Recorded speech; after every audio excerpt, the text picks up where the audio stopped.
Hello and welcome back to Blessed by Angels. I'm Jenn Gilbreth, and in the series right now, we are currently taking some of the oracle card messages that I have been sitting with and kind of diving deeper into the meaning and the message behind it. So, this card and message that I wanted to hit home on today is all about your life sketch.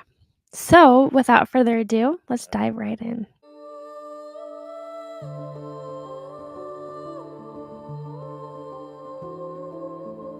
Welcome to the Blessed by Angels podcast. My name is Jenn Gilbreth. Ever since I was a little girl, I have felt deeply connected to the angelic realm. Over the years, I have dedicated my time and energy towards delivering messages from beyond. Yes, that's right. I talk to dead people, although I don't necessarily consider them dead. In many ways, they are much more alive than us in this physical realm. On this podcast, I will be channeling messages from Spirit. Whether you tune in each week for the new messages or feel like picking a message at random, this podcast is designed for Spirit to lead you to the messages for you here and now. These messages have changed the way I view and play in life. I hope that these messages can do the same for you.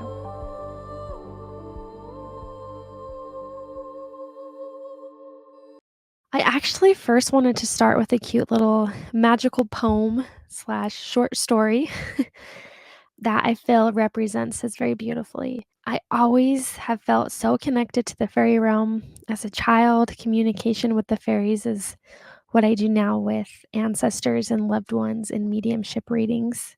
So I can see it was preparing me all along. So for that purpose, I always will have this whimsical fairy magic that floats along with me. So let's begin this beautiful story. Once upon a time, in a land where the stars whispered secrets to the moon and the river sang lullabies to the trees, there existed a magical place known as the spirit realm. This realm, hidden behind the veil of the world, was where souls dance after their earthly adventures, guided by shimmering beings of light and love. In this enchanted realm, every soul was granted a special gift, a life sketch. It was a beautifully woven tapestry of their journey filled with threads of laughter, love, challenges, and triumph. When a soul crossed into the spirit realm, they would sit with these wise elders and sisters and look at their life sketch, gazing at it with the eyes of an infinite spirit. As the soul observed the tapestry, there would unfurl, revealing the moments that they lived, the friendships that blossomed, the love they gave, and the choices they made with courage, and the fears that held them back. The elders and sisters, with their twinkling eyes and gentle smiles, would remind the soul that no one, not even the stars or the moon, could weave a tapestry for them. They, and only they, with their own hands and heart, had created the story of their life. But there was a magical part. The soul that was not judged by the tapestry, no, no. The elders and sisters would smile and say, "Look at what you've created. Now what will you create next?" For they knew that each soul held the power to shape their story. Not only the spirit realm, but also in the world below, where the flowers bloomed and the birds flew high. And so, dear traveler of the world, the fairies and spirits who dance among us would whisper this ancient tale to those who will listen. You and only you hold the quill to your story. Whether the winds of challenge blow or the sun of joy shines upon you, you are the creator.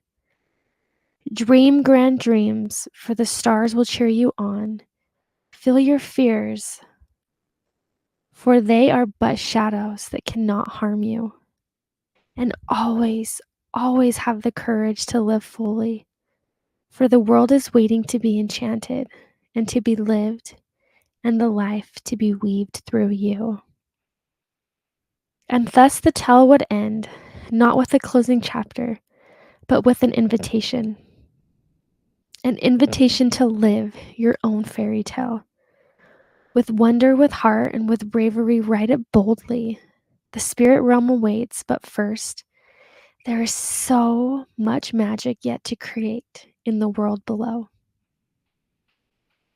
And I just want to say that our life sketch is just that. It is a sketch of creation, of life, of joy, of connection. And the more that we give ourselves permission to create can come in many different forms. You know, not all creation has to be through arts and crafts, through music, through the arts that we learn about in school. But creation comes from the soul. It comes from what we pour into our hearts, into our homes, into what we wear. But most importantly, our hearts pour into the world what we are feeling within. So if we are feeling unsettled within, it will show up on things around us. If we have something that we're hiding or pushing down or that we don't want to look at, the fear of that taking over will literally consume and take over. It's such an interesting concept because even though we have such power, we tend to forget or play or hold ourselves short. You know, it's such easy with food too, is like we know what food makes us feel good. And yet there are times where we're like, oh, I just want to just devour all this food that's not good for me, that doesn't make me feel good. In the moment, it might feel a little exciting. And then we lose that excitement. We're like, why did I do that? I don't feel good anymore. But that's part of our journey here, is to find balance in all things. And I almost think that if we fear being imperfect, or we fear not doing anything, or we don't do anything because we know we can't control the outcome, or maybe we feel like it's a waste of time, well, what else would you be doing with your life? Right? It's like, oh, I don't have time. I don't have the time to do something that I feel really called to do. But then my question is, well, what do you spend your time doing? And this is even for myself, right? It's like, oh, if I'm working full time, or I want to have, let's say someone wants to become a very successful coloring book author, which for one, I have that coming up, which I'm very excited about. But it's so easy to be like, oh, I don't have time to color, or I don't have time to create content, or I don't have time to work on something that feels really calling to my soul. But then when you have downtime, what is your downtime filled with? Is it endless scrolling? Is it watching TV? Is it zoning out? All of those things are fine in moderation. But are we creating this unnecessary cycle of never being enough, of never accomplishing enough, because we don't have the time? And it's all a matter of choice, right? It's all a matter of choice. We can choose if we want to do something. If we really want to do something, we'll put the time into it. And it doesn't matter. We'll find ways to shift the time. We'll find ways to create a new pattern or a new loop within us. And I just think that this life sketch is such a great reminder that when we cross over, we will be able to look at our life, and we will be able to see where we gave our heart and soul, and in maybe places that we didn't, and people that we didn't give our heart and soul to, or time. And that doesn't mean you have to make 24 hours of the day always productive, because resting is just as important. And it isn't about what you're doing, but what you're experiencing and who you're being in the process. There's a difference between packing up the whole family to go fishing and feeling stressed and anxious and annoyed and yelling at everybody the whole day, versus sitting in the backyard, if it comes to that, right? And just playing a game or laughing. What's going to be more memorable and joyful? maybe we need to slow down. Maybe we need to stop putting an expectation of how something needs to look and then not really enjoying the process of it. It is here during our life sketch after we cross over that we will be able to see what we created and what we felt passionate about and what we were proud to say that we were able to accomplish and to experience. But if we are constantly living life in a way that causes us to lose sight of what really matters, we will always feel less than. We will always feel as though we're never good enough. But what if we could express ourselves in a way that feels fun and exciting and free? Because in the long run, you are responsible for your life. It doesn't matter what someone experienced or what someone did to us. We can hold ourselves back. We can become a victim to the heaviness, to the density, to the hardships that have come from life. But is that serving you? We can hold on to grudges and bitterness and hatred towards people. We can hold on to friendships that are no longer serving us. Or we can walk away with power and say, right now, I need to focus on people and things that fill my cup. That doesn't mean we have to do it in a way that's harmful. But if we find ourselves constantly blaming others, constantly blaming past choices, and never fully taking accountability for our own actions, like, what the hell are we doing here? Right? Like, that doesn't make any sense. And that's like a hard truth to swallow because really, if we were to authentically express ourselves, what would that look like? And what would that be? And how would that be for us? But not only that, are we playing small or blaming other people that we don't take accountability and responsibility for our own actions? Are we holding on to bitterness that's causing us to not be present in life? Are there generations of trauma that we just keep being trapped in this loop, in this cycle over and over again? And if so, is that serving you? And if not, well, what are you going to do to change it? Because you are responsible for how your life goes. You are not a victim to anything or anyone besides yourself. It's just how it goes. When we feel small, when we feel stuck, when we feel insignificant, why? And you may blame your fingers to other people. Well, they said this and this, and well, what does that mean about you? And what are you making that mean about you? And who cares if they say that? Why does it matter anyways? When you look upon your life sketch, that individual is not going to be there. They're not going to be there for you to blame or for you to justify anything to. You are the creator of your own story. It's you. We get to choose whether or not we make the most of shitty hands because we each have them in one way or another. We each experience heartache, betrayal, bitterness. But in those lessons of density, we find a new expression of life being born. There has to be death. There has to be death. But because there's death, there's life. And because there's life, there's death. It's a cycle, it never ends.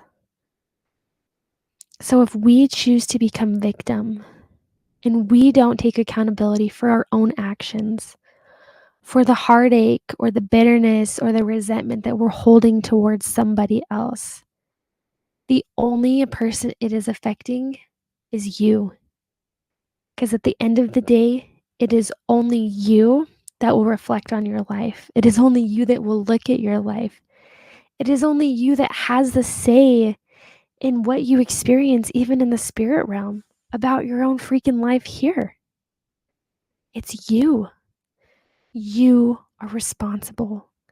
You are accountable. And that doesn't mean, for those who have had abusive experiences or hardship, that doesn't take away from what you've experienced.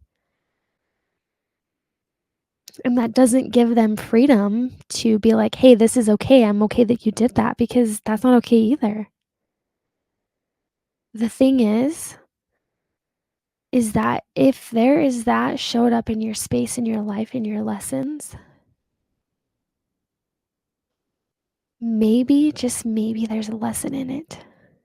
That is really sucky to say, and I never want to sound insensitive at all.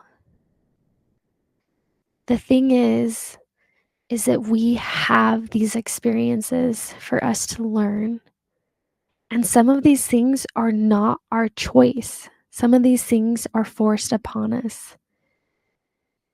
But the more that we hold on to that, the more we give our power away to those circumstances.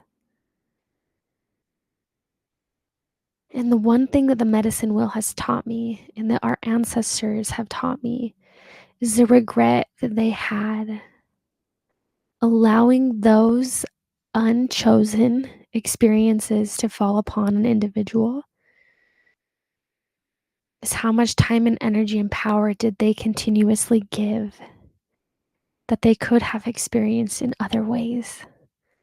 Holding on to heaviness and regret and resentment, it just takes so much density. It's just such a weight that pulls us down.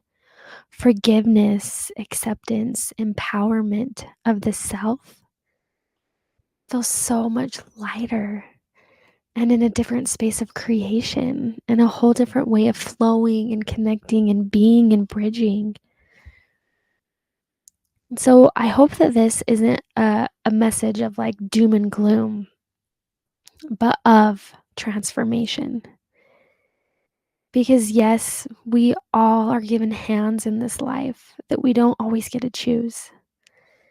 And that's a hard experience to have, but the joy that comes with it is the same. I am the only person that's experiencing my life. I'm the only creator or creatress of my life. What am I doing with it? Am I feeling fulfilled and satisfied and nurtured and loved and adored? Or am I feeling bitter? Am I holding back? What is it that your soul longs to do? What is it that when you look back on your life sketch that you can say, that was my greatest creation? I loved that creation. And honestly, some of the most bitter and heaviest wounding experiences of my life is where new birth and a new life is born. It is born in the darkness and brought into a space of creation. But if I felt victim to those experiences, I would not be who I am right now.